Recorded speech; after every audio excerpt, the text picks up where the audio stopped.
Samajwadi party के मुखिया अखिलेश यादव हमारे साथ बातचीत के लिए मौजूद हैं। एक कहावत है, वो खुद ही जान लेते हैं बुलंदी आसमानों की और परिंदों को नहीं देते हैं तालीमें उड़ानों की। अखिलेश यादव आज नेताजी की तर्ज पे चुनाव प्रचार मैनपुरी में कर रहे हैं। सर, नेताजी की कितनी कमी महसूस हो रही है इस चुनाव में? दुख सभी को रहा और आज भी लोग नेताजी के बारे में बात कर रहे हैं। लोग बताते हैं कि कैसे नेताजी उनके साथ रहे। कई बुजुर्ग हमें मिले हैं जिन्होंने कहा कि नेताजी के साथ वो कई संघर्षों में रहे। जब कभी उन्हें पता लग जाता था कि सभा नेताजी के यहाँ होने वाली है, यहाँ के लोग अपने आप पहुँच जाते थे। कोई सभा रही होगी, यहाँ के लोग कभी छोड़े नहीं होंगे, उसमें पहुँचे होंगे। हर घर परिवार से सीधा सीधा नेताजी का संबंध रहा। सुख दुख में नेताजी उन घर परिवार के लोगों से मिलते रहे। जब उन्हें कभी मौका मिला काम करने का, उन्होंने सबसे ज़्यादा गरीब, किसान और मैनपुरी की जनता के लिए काम किया।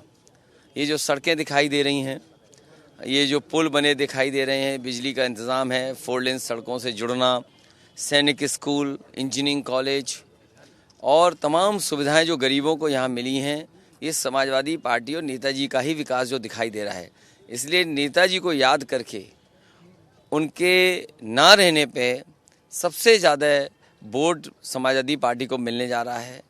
ये चुनाव देश का इकलौता चुनाव है, इसलिए मैनपुरी की जनता पूरी तरीके से तैयार है अभी तक की सबसे बड़ी जीत दिलाने के लिए। ये आप ये कह रहे हैं कि प्रशासन चुनाव लड़ रहा है, प्रधानों को धमकाया जा रहा है, सीडीओ धमका रहे हैं और थानेदार धमका रहे हैं, तो ऐसी परिस्थितियों में समाजवादी पार्टी कैसे चुनाव लड़ेगी? देखिए, डीएपी ब्लैक हो रही है, डीजल पेट्रोल महंगा हुआ, गैस सिलेंडर महंगी हुई, किसी नौजवान को नौकरी रोजगार नहीं मिला। जो उन्होंने घोषणा पत्र में कहा सब बातें झूठी निकली। गैस सिलेंडर महंगा हो गया, बिजली का बिल महंगा हो गया, जो एम्बुलेंस की व्यवस्था थी वो ख़राब कर दी, 100 नंबर की जो व्यवस्था थी वो ख़राब कर दी। आखिरकार सरकार ने किया क्या? इसलिए जनता से वोट न मांग करके अधिकारियों के माध्यम से डरा धमका रहे हैं और कई प्रधानों को फ़ोन किए गए हैं। पुलिस जगह जगह जा रही है, नोटिस भेजे जा रहे हैं, झूठे मुकदमे लग रहे हैं। ये सरकार के लोग जो आ रहे हैं वो अधिकारियों के माध्यम से वोट मांग रहे हैं। जनता से वोट मांगने की उनकी हिम्मत नहीं है, क्योंकि एक तो नेताजी के प्रति लगाव, नेताजी के साथ रहे लोग हैं। आज जब नेताजी नहीं है तो वो पूरा वोट नेताजी को देना चाहते हैं, उनको याद करके। उसमें बीजेपी केवल अधिकारियों से डरा धमका रही है। मुझे नहीं लगता है कि यहाँ की जनता इस बहकावे में आएगी। जनता सीधा सीधा नेताजी को याद करके साइकिल की बटन दबाने वाली है। बीजेपी को बताना चाहिए कि जब उन्हें वोट चाहिए था तो चना दे रहे थे, वोट चाहिए था तो रिफाइंड तेल दे रहे थे, वोट चाहिए था तो नमक की कसम खिलवा रहे थे, वोट चाहिए था तो गेहूं दे रहे थे। आखिरकार वो सब चला कहाँ गया? और कोई ऐसा किसान नहीं है जिसको डीएपी के लिए अपमानित ना होना पड़े।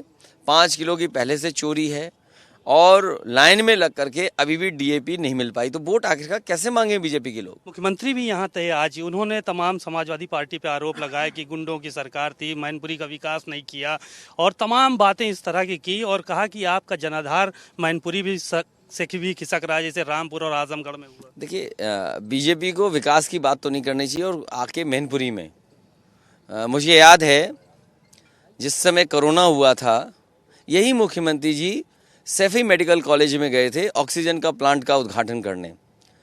क्या उन्होंने ये नहीं देखा था कि मेडिकल कॉलेज है, यहाँ 4 लेन है?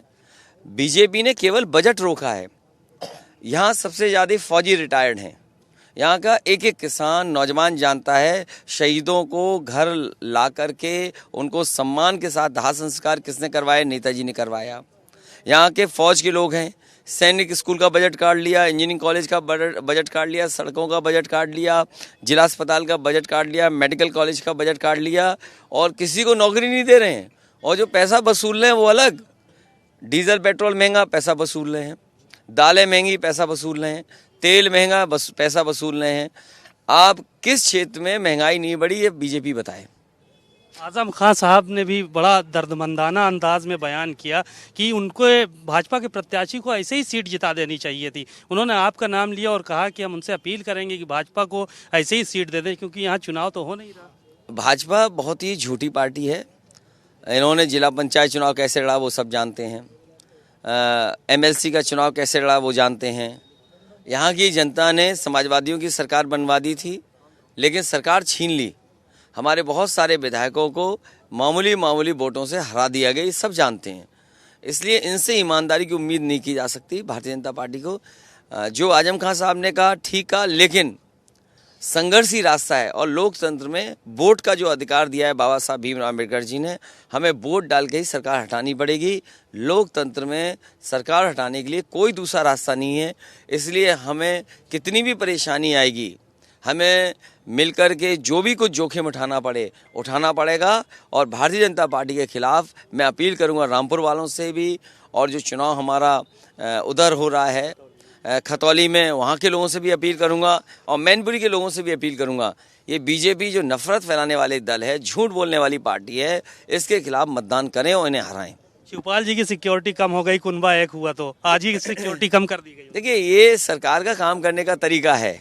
एसओ हटा देना, सीओ हटा देना, और सिक्योरिटी किसी की है तो उसको हटाना, प्रधानों को फ़ोन करना, सड़कों पे पुलिस ले आना, जाने कहाँ से उसे घुमाना, जो पुलिस आ रही है उसकी जात देख करके भेज रहे हैं। आप देखिए, आप तो पत्रकार हैं, मैं तो आपसे कहूँगा कि जिन पुलिस लोगों को बुलाया जा रहा है और जिनकी ड्यूटी लग रही है, उसकी सूची जनता में जारी कर देना चाहिए, तो आपको पता लग जाएगा इनकी नीयत क्या है।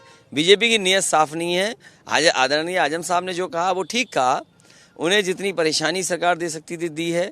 यहाँ बहुत सारे लोग हैं, वो जानते हैं सरकार किस तरीके से झूठा फंसाती है। कोई ऐसा व्यक्ति है जो सरकार के खिलाफ खड़ा होगा, उसमें झूठे मुकदमे लग जाएंगे। एक आखिरी सवाल ये था कि शिवपाल यादव जी साथ में आ गए हैं, कुनबा पूरी तरह से प्रचार कर रहा है, कितना ज़्यादा मतों से आप जीत पाएंगे सब परिवार एक होने से? ये जसवंत नगर सबसे ज़्यादा जिताएगा। करहल और किसनी में ये कंपटीशन है कि कैसे कौन आगे निकलेगा। मैनपुरी की जनता ने पिछली बार इनके साथ धोखा हुआ, इस बार अच्छा वोट दे करके मैनपुरी जिताने जा रही है और भूगांव में भी समाजवादी पार्टी जीतेगी। बातचीत के लिए शुक्रिया। आपने सुना अखिलेश यादव जी को, उन्होंने बहुत ही साफ तौर पर जो है वो अपनी बातें रखी, बड़ी ही बेबाकी के साथ अपनी बातें रखी, और उन्होंने साफ तौर पर यही कहा कि इस बार जो मैनपुरी की जनता है वो पूरी तरह से समाजवादी पार्टी के साथ है और आने वाले समय में डिम्पल यादव भारी मतों से यहाँ जीत हासिल करेंगी। तमाम सवालों के जवाब उन्होंने बड़ी ही बेबाकी के साथ दिए। कैमरामैन रजनीश के साथ सीमा नकवी, भारत समाचार, मैनपुरी।